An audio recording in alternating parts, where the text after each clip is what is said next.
नमस्कार, मी किरण थोरात, माझा जिल्हा माझी माणसं ह्या यूट्यूब चॅनलमध्ये आपलं स्वागत करतोय.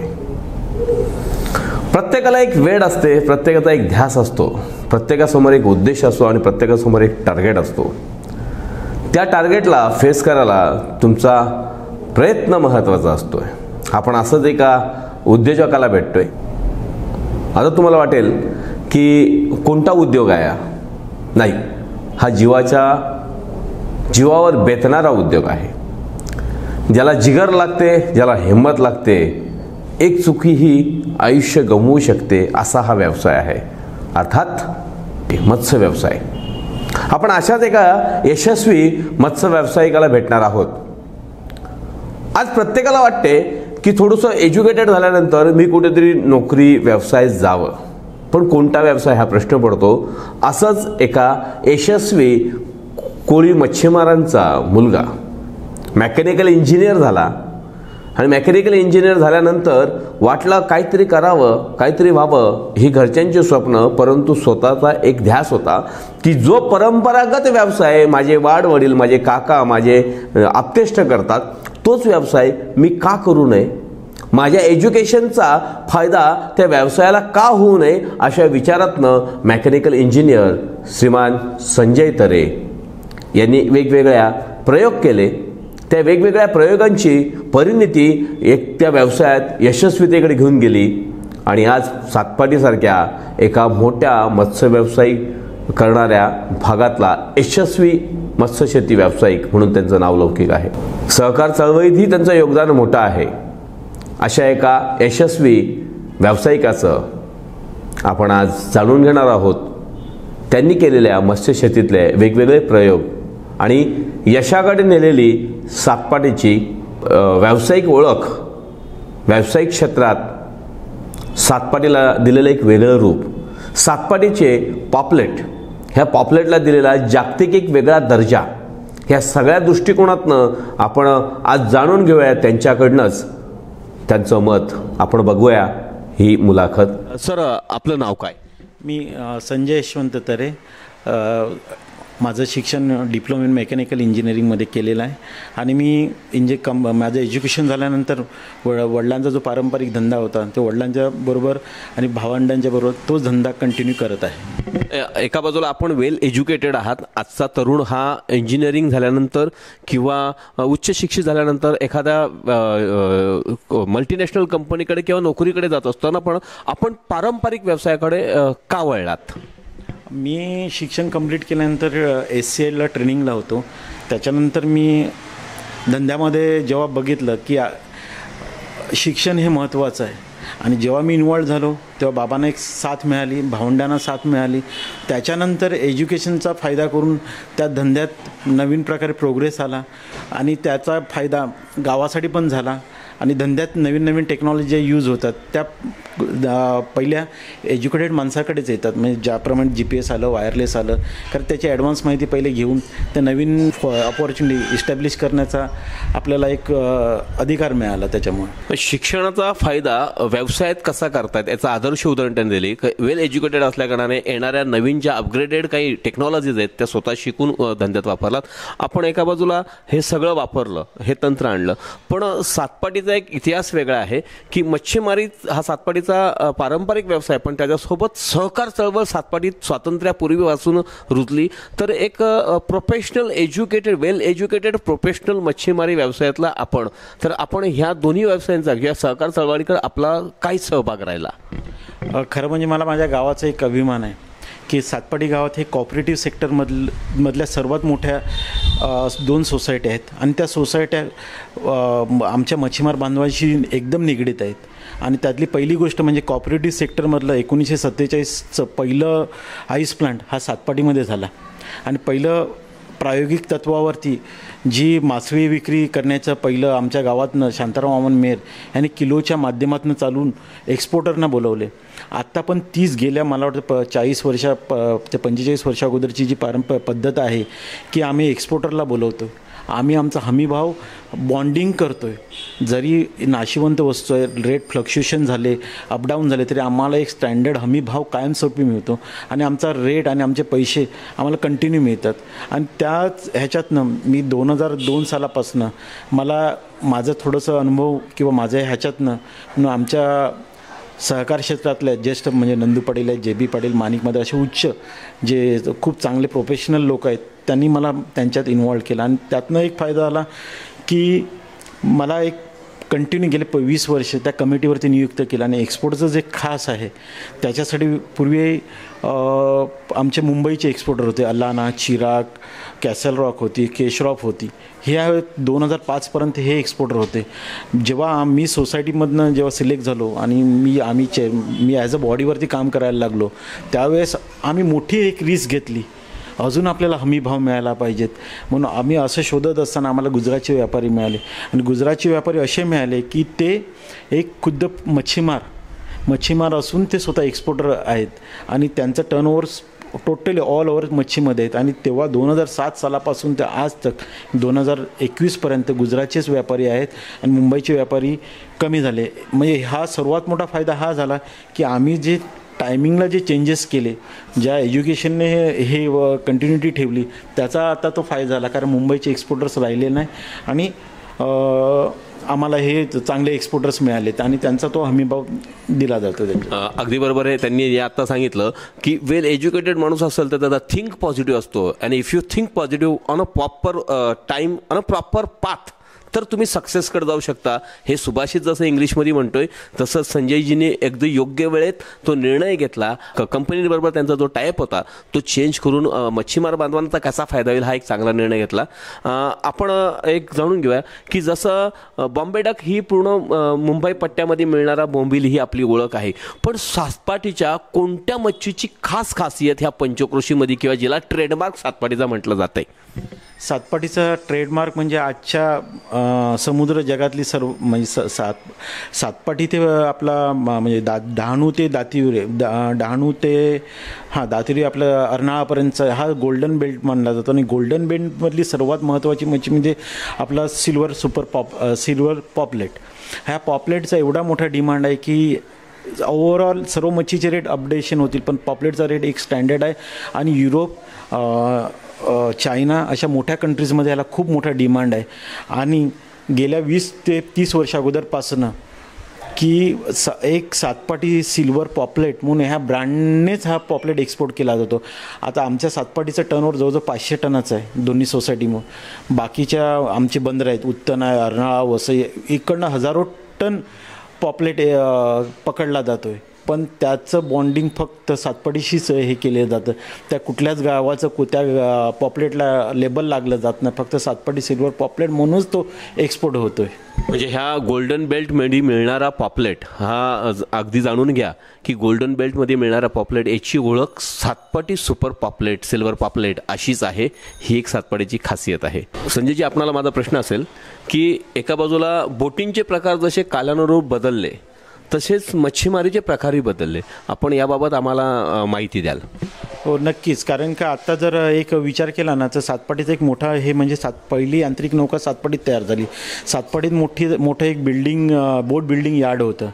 आता पूर्वीपासनं सातपाटीची जी आम्ही जे खास दोन्ही सोसायटीमधनं जी 90% मच्छीमारी केली जाते ही गिलनेट्सने केली जाते. गिलनेट्स म्हणजे काय, एक स्टँडर्ड मेश साईज की त्याच 5 इंचाच्या वरती 5.5 ते 6 इंचाच्या वरती आम्ही वरचीच जाळी वापरतो, त्याच्या खालची जाळी आम्ही वापरत नाही. म्हणजे परिपक्व झालेले पॉपलेट 200 ते 250 ग्रॅमच्या वर, ज्याला एक्सपोर्टला चांगला रेट मिळतो किंवा परदेशी लोकांचं एक स्टँडर्ड आहे, ते पिल्लं खात नाही. छोटे पॉपलेट बिलकुल एक्सपोर्ट डिमांड करत नाही. त्या पद्धतीची फिशिंग आपण करतो आहे आणि पूर्ण जतन करतो आहे. आता जी नवीन टेक्नॉलॉजी आले त्यात ही डोल सिस्टीम आले. आमच्या वसई, अर्नाळा, उत्तन ह्या गावातनं आमच्यापेक्षा जास्त प्रमाणात पॉपलेटची जास्त मासे मरतूक केली जाते, पण ती छोट्या साईजमध्ये केली जाते. कारण त्यांची डोळ पद्धत आहे. त्या डोळ पद्धतीमध्ये छोटी छोटी पॉपलेट अडकली जाऊन त्याची फिशिंग केली जाते. कधीकधी त्या पॉपलेटना काही डिमांड नसतो, एकदम 30 ते 20 ग्रॅमची असतात आणि त्यांना मार्केट व्हॅल्यू पण नसते. म्हणजे आधुनिकीकरण जे झालेलं आहे त्याचा हा तोटा पण आम्हाला सहन करावा लागतो. मच्छीमारीतलं आधुनिकीकरण हे कधी कधी नुकसानदायी ठरत असते आणि एका बाजूला मत्स्यबीज आपण बाकीचं जसं शेती व्यवसायामध्ये आपण शेतीला लागणारं बीज हे जतन करून ठेवू शकतो, पण मच्छीसाठी जतन जरी करता नाही आलं आपल्याला स्वतःला तर ते किमान सुरक्षित ठेवावं ही एक भावना प्रत्येक मच्छीमाराची असायला हवी. परंतु ह्या आधुनिकीकरणाकडनं तो सगळ्यांचा विचार मच्छीमारांचा असू शकतो का किंवा तो नुकसानदायी ठरतो का? हो, नक्कीच. आता हे आपण फक्त पॉपलेटच्या बाबतीत बोलतोय. आता आमच्या इथे पूर्वी करकरा, कोंबडा, हे ताम हे गेल्या 20 वर्षापासून कंटिन्यू गायब झालेत. गेल्या 10 वर्षापासून शिंगाळा हा प्रकार गायब झालेला आहे. ह्या ओव्हरफिशिंग टॉलर्स, जसे आम्ही डोलीबद्दल आता पॉपलेटच्या बद्दल, तसं ओव्हरफिशिंग टॉलर्स त्यांच्यामुळे आणि आता ज्या गेल्या 10 वर्षात जो धुमाकूळ घातलेली पर्सिसिन ही तर विध्वंस करणारी नेट आलेली आहे की ह्यामध्ये पूर्ण थवेच्या थवे शिंगाळा म्हणा, पॉपलेट हलवा म्हणा, पॉपलेट येत नाही त्याच्यात, दाडा, कोत, घोळ, व्हॅल्युबल ज्या घोळी अशी एक व्हॅल्युबल फिश मानला जातो का, जे ब्लॅडरला भरपूर किंमत आहे. आपण तर सर्व जाणून घेतलेलंच आहे त्याच्याबद्दल की अशा थवेच्या थवे घेऊन जातात ते लोक. आम्हाला जर अर्नाळापासून जर आम्ही डहाणूपर्यंत जर विचार केला तर वार्षिक आम्हाला सर्व किनारपट्टीला 5,000 घोळ मिळाला तरी आम्हाला एवढी गावं आम्ही जगू शकतो. ती 5,000 घोळ 2-2 टॉलर्स पर्सिसिनने घेऊन जातात आणि अशा घेऊन जातात की त्याच्यामुळे पूर्ण तो थवा गेल्याने ते ब्रीडिंग अंडी टाकायला आलेले असतात, तर अंडी सकट ते घेऊन जातात. मग त्यातलं काही बाकी ठेवत नाही. तर हा ओव्हर फिशिंगचा एक फायदा झाला. तसंच दुसरा ओव्हर फिशिंग म्हणजे आपल्याला सॅटेलाईट थ्रू जी माहिती मिळते, अपडेशन मिळतात. त्या सॅटेलाईट थ्रू अपडेशन मिळाल्यानंतर ह्यांचं कसं आहे की त्या पॉईंटला हे जाऊन राहतात, त्या सर्कल एरियामध्ये ही नेट टाकली जाते आणि हल्ली GPS ते परफेक्ट त्या पॉईंटला जातात. 2-2, 3-3 फिश फाइंडर ही मोठी एक घातक आम्हाला आलेली आहे. त्या फिश फाइंडरने ती परफेक्ट कॅच करून त्या भागात जाळी टाकलं आणि पूर्ण थवेनं नाहीसे करतात. आपली जी फिशिंग पद्धत आहे ही आपण प्रवाहावर सोडणारी जाळी आहोत. नशिबाने खेळत बागडत येईल एवढीच आपल्याला येऊ शकतात. म्हणजे एका बाजूला ट्रॉलर्समध्ये होणारी मच्छीमारी ही GPS सिस्टमने अपडेटेड आहे, तर आपण जी करतोय पारंपरिक मच्छीमारी ती एका प्रवाहाच्या क्षेत्रात जात आहे. म्हणजे पारंपरिक मच्छी व्यवसाय करणारा मच्छीमार हा कुठेतरी ते बीज जतन करण्याचा प्रयत्न करतो, परंतु ट्रॉलर्समध्ये मारणारी ही हा बीज संपवण्याचंच काम करते. एकंदरीत माझा शेवटचा आणि अंतिम प्रश्न आपल्याला की समुद्रालगत आपण आहात आणि सगळं जे काय आहे मच्छीमाराचं सगळं जे काय आहे ते पाण्यावर आहे. क्षणाची चूक नजरहटी दुर्घटना घटी असं आपण म्हणतो, अगदी तसंच आहे का एक मायनर चूक जीवावर बेतते आणि म्हणूनच त्या दर्या सारंगाला आपण एक वेगळा सलाम करत असतो. परंतु येणारी वादळं, येणारे सुनामी आणि सध्याची ही कोविडची परिस्थिती याच्यात मच्छीमार व्यावसायिकांना झालेला फायदा किंवा तोटा आपण याच्या बाबतीत काय सांगाल? नक्कीच, कारण आता जी ग्लोबल वॉर्मिंगमुळे किंवा जे इफेक्ट झालेलं आहे त्याच्यामुळे वादळाचं प्रमाण खूप वाढलेलं आहे. जीवावर बेतून निसर्गाच्या विरुद्ध दिशेने आम्हाला जावं लागते, कारण का गेलो नाही त्या टायमिंगला पोचलो नाही तर फिशिंग होत नाही. मग आम्हाला जर 50-60 किलोमीटरचं दिलं असेल, वेदर वॉर्निंग सांगते, हवामान खातं सांगते, तरी पण आम्ही जातो आहे का, तर त्या मोसमामध्ये की ऑगस्टमध्ये जी आम्हाला कॅचिंग होते ते पूर्ण वर्षभरात उरलेल्या होत नाही, म्हणून आम्हाला जीवावर उदार होऊन जातं. दुसरा प्रश्न कोविडच्या कॅल्क्युलेशनमध्ये जर आज मच्छीमारीचे रेट बघितले, पॉपलेटचे रेट बघितले, पॉपलेटचे जे 1450 आमचे रेट होते सुपर, हे आत्ता ह्या वर्षाचा रेट 1107. मग गेल्या 19चे रेट जर आपण कंपॅरिझन जर केलं तर 200 ते 250 रुपयाने आम्ही मायनस आलो. आता लेबर काम करणारा आहे तो तर त्या रेटमध्ये काम करणार, कारण ओव्हरऑल ती महागाई वाढले. 60-65 रुपयावरचं डिझेल ते 105 रुपयावरती आलेलं आहे. डिझेलचे रेट वाढल्यावर आमचे फिशिंग नेटचे रेट वाढले. हे प्रोपोर्शनली सर्व रेट कन्सिडरेशन वाढलेला आहे. पूर्वी जो आम्हाला 1.25 लाखामध्ये आमच्या ओव्हरऑल बोटीचा खर्च जो होत होता तो आता 2 लाखाच्या वरती आम्हाला होतो आहे. म्हणजे आणि त्या पद्धतीची फिशिंग कॅचिंग तर ह्या वर्षी झालेलीच नाही आहे. म्हणजे थोडक्यात म्हणजे सांगायचं म्हणजे गेल्या वर्षी आमच्या ह्या टायमिंगला आमच्या सोसायटीचा टर्नओव्हर पॉपलेटचा होता 325 टन, तो आत्ताच्या घडीला 150 टन पण क्रॉस नाही आहे. मग ही खूप मोठी हानी झालेली आहे कोविडमुळे. ते आमचा रेट आणि कारण काय कोविडमुळे दुसरा एक मोठा तोटा हा झाला की चायनाला जो पॉपलेट जायचा ते पूर्ण चेकिंगने जातो आहे आणि त्याच्यामुळे त्यांचे नियम आणि अटी भरपूर त्यांनी वाढवून घेतलेल्या आहेत आणि आमची जी वस्तू आहे ही नाशिवंत आहे. त्यामुळे आम्हाला त्या ठराविक कालावधीमध्येच त्याची विल्हेवाट लावून आम्हाला ती विकावी लागते. माझा एक अत्यंत महत्त्वाचा आणि अगदी निर्णायक प्रश्न की आपण ज्या टाईपची मच्छीमारी करते इथला पॉपलेट ह्या भारत सोडून भारताच्या बाहेर कुठे कुठे एक्सपोर्ट होतो? मोस्टली म्हणजे युरोप कंट्रीज, त्याच्यानंतर चायना, हाँगकाँग, सिंगापूर ह्या सर्व ऑलमोस्ट म्हणजे म्हणजे तिथे फिशिंग होत नाही. पाकिस्तान, तैवान ह्या ठिकाणी फिशिंग होते, तिथे मोस्टली कमी जातो आहे. बाकी ओव्हरऑल पॉपलेट तिथेच जातो आहे आणि तो पण सातपाटी सिल्वर पॉपलेट म्हणूनच जातो आहे. बोट बांधणीला सोसायटीचा सहभाग किंवा सोसायटीची होणारी मदत आणि हा एकंदरीत अर्थकारण याबाबत आपण आम्हाला माहिती द्याल? मोस्टली बोटी या स्वतःच्याच आहेत. पण बोटी चालवण्यासाठी दोन्ही संस्था गावातल्या ठाणे जिल्हा बँकेतनं एक कमी व्याजदरानं एक प्रोडक्शन लोन दिलं जातं. ह्या प्रोडक्शन लोनमध्ये काही अटी शर्ती आहेत. थोडं अर्थसहाय्य जाळीसाठी, डिझेलसाठी आणि उत्पादित केलेल्या बर्फासाठी बरोबर वर्गवारी करून ते कर्ज वाटप केलं जातं. आता ते कर्ज जवळजवळ 5 ते 7.5 लाखापर्यंत आम्ही नेलेलं आहे. ते आमच्या सोसायटीच्या रिस्कवरती आम्ही देतो आहे. त्यातनं बोटी सर्व चालवल्या जातात आणि अर्थसहाय्य बोटींना मिळतं. आणि त्याच संस्थेच्या मार्फत आपल्या डिझेलसाठी फिशरीज मार्फत पुढची प्रोसेस केली जाते की जो हल्ली वॅट जो आहे वॅटचा आम्हाला परताव्याच्या स्वरूपात रिटर्न भेटले जाते. पण सोसायट्यांची फॉरवर्डिंग आणि सर्व गोष्टी झालेल्या आहेत. पण गेल्या 3 वर्षापासून 2000 मला वाटतं 19पासून आमच्या सर्वोदय संस्थेला तरी अजूनसुद्धा हे डिझेल परतावा आला नाही.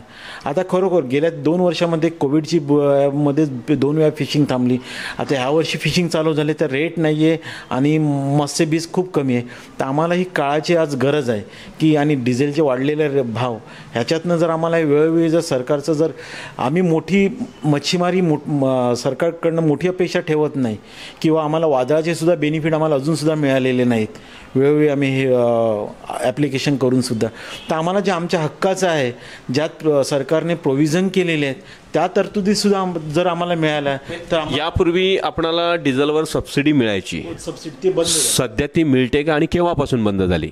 ही मला वाटतं महाराष्ट्राचे कृषी मंत्री शरद पवार होते म्हणजे 2013 ते 12च्या दरम्यान ही आम्हाला बंद झाली.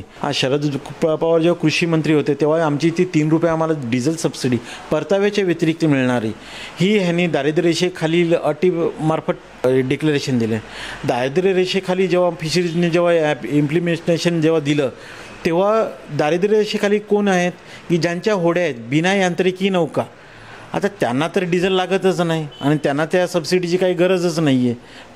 मग त्यांच्यासाठी अशी स्कीम अशी पळवाट काढून आमची एक दिशाभूल केली आणि त्याच्यानंतर आम्हाला पहिला परतावा जो मिळायचा त्या एक 10 वर्षा अगोदर हा परतावा वॅट टॅक्स कमी करूनच आम्हाला मिळायचा म्हणजे ॲट ए टाईम त्या वेळेच्या 3 रुपये 6 रुपयाप्रमाणे कमी करायचे. त्याच्यानंतर सरकारने एक धोरण आणलं की वेळोवेळी आपल्या डिझेलचे रेट फ्लक्च्युएशन होतात मग त्यावेळेच्या वॅट नाही द्यायचं.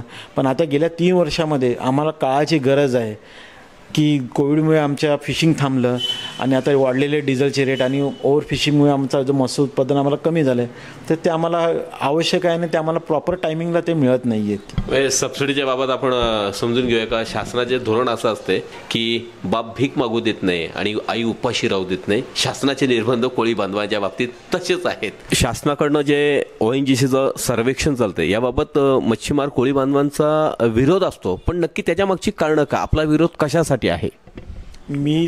हे देशाच्या हिताचं काम आहे. मी माझं वैयक्तिक मत इथे मांडतोय की माझा तरी विरोध नाही आहे कारण हा आपल्या देशाची आर्थिक संपत्ती आर्थिक उलाढाल वाढवण्यासाठी ज्या प्रोसेस केल्या जातात आणि त्या व्हायला पाहिजेत. परंतु हे सर्वेक्षण जे केलं जातं त्या ब्लॉकमध्ये केलं जातं ह्याची आम्हाला माहिती येते पण त्या ब्लॉकमधनं करताना आमच्या मच्छीमारांना तिकडनं कंप्लीट हटवलं जातं. आमचे ट्रॅडिशनल किंवा ज्या डेली फिशिंगवाल्या बोटी आहेत किंवा आमचे जे ट्रॅडिशनल फिशरमॅन आहेत त्यांच्या ज्या प्रॉपर जागा आहेत तिकडनं त्यांना हटवून त्यांना बाजूला केलं जातं. म्हणजे मच्छीमारीपासून ते वंचित राहतात. वंचित राहताना त्यांना त्या प्रकारचा कुठलाही बेनिफिट आजपर्यंत सरकारने देऊ केला नाही, कंपन्यांनी देऊ केलेलं नाही. तर हे सर्वेक्षण सरकारच्या हिताचंच आहे, पण आम्हाला त्याच्यापासून ज्या आमच्या रोजंदारीपासून आम्हाला वंचित करू नये हीच आमची मागणी राहील. एकंदरीत सर्वेक्षण व्हावं ही काळाची गरज आहे. देशाचा त्यात मोठा उद्देश आहे आणि तो व्हावा याच्यासाठी दुमत नाही कोळी बांधवांचा, परंतु त्या होण्याकरता ते होत असताना छोट्या व्यावसायिकांचा होणारा जो आर्थिक नुकसान आहे त्याचा विचार शासनाने करावा ही एक मात्र त्यामागची भावना आहे असं त्यांचं म्हणणं आहे. एकंदरीत आपण त्यांच्याकडनं जाणून घेतोय.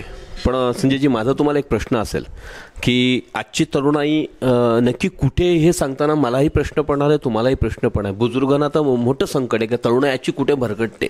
पण आपण त्याच्यासाठी एक आदर्श उदाहरण आहात की एक स्वतः मेकॅनिकल इंजिनियर होऊन पारंपरिक वडिलोपार्जित असलेला व्यवसाय सांभाळून संस्कृती आणि संस्कार ह्या दोन्हीचं जतन करून आपण एक यशस्वी आणि प्रगतिशील व्यावसायिक बनलात.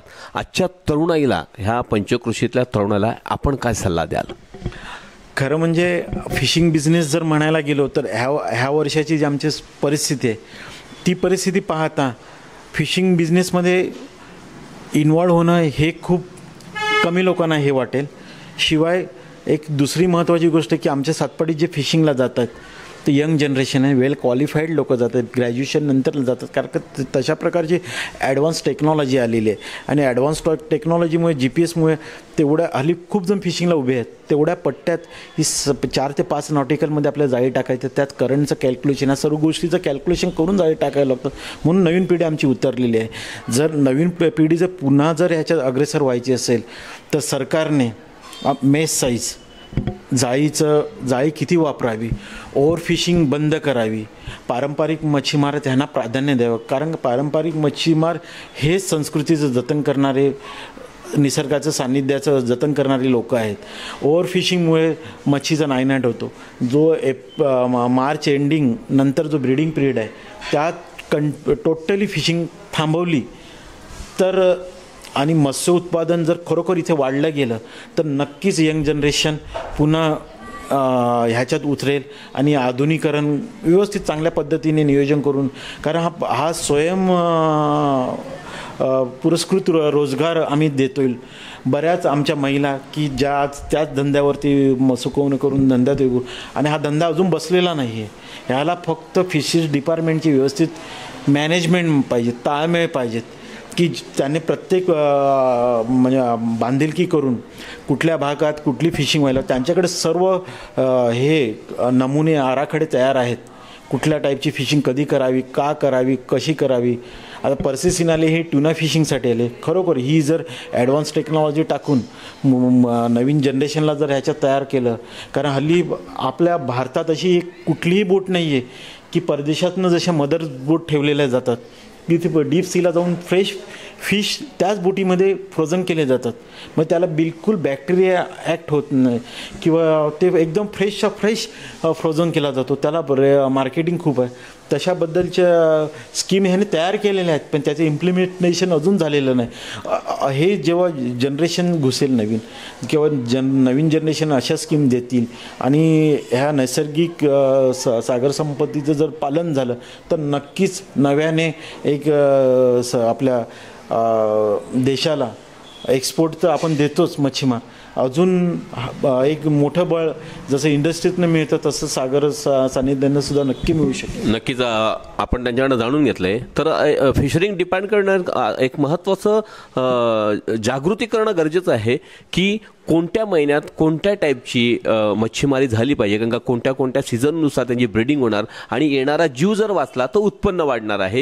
ही भूमिका समजून घ्यायची. दुसरं त्यांनी संजयजीने आपल्याला सांगितलं का एका बाजूला फॉरेन कंट्रीज मच्छीमारी जे प्रगत तंत्र वापरते, सोबत स्टोरिंगसाठी ज्या मदरबोटी वापरतात, असं तंत्र जर महाराष्ट्रात किंवा भारतात वापरलं गेलं तर नक्कीच येणारा काळ तरुणाईसाठी एक मच्छीमारीत प्रगत आणि चांगली सुवर्ण संधी असू शकते.